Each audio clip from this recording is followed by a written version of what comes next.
৩ বছরের বেশি সময় ধরে রাশিয়া ইউক্রেন যুদ্ধ। দিন দিন বাড়ছে উত্তেজনা। স্থানীয় সময় শনিবার রাত থেকে রোববার সকাল পর্যন্ত ইউক্রেনে ১৫০টি ড্রোন হামলা চালায় রুশ বাহিনী। এ ঘটনায় হতাহত হয়েছেন বেশ কয়েকজন।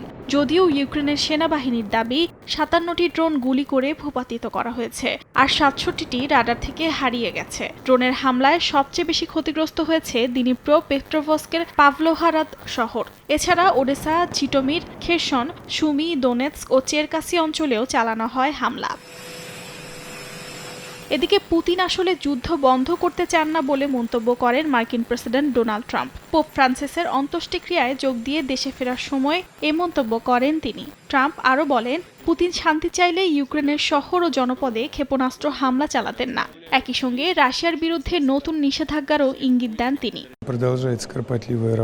এদিন এক সাক্ষাৎকারে রুশ পররাষ্ট্রমন্ত্রী সের্গেই ল্যাভরভ স্পষ্ট করে জানান, রাশিয়া ইউক্রেন ও যুক্তরাষ্ট্রের সঙ্গে স্বার্থের ভারসাম্য খুঁজতে প্রস্তুত। সাক্ষাৎকারে তাকে প্রশ্ন করা হয়, এতদিনেও রাশিয়া কোনো বিষয়ে ছাড় দেওয়ার কথা কেন বলেনি। উত্তরে ল্যাভরভ সরাসরি প্রশ্নের সমালোচনা করেন এবং যুক্তি দেন, সমঝোতার পথ খুঁজলেও রাশিয়া নিজের অবস্থান ছাড়বে না। অর্জিতা শেহজিন, সময় সংবাদ।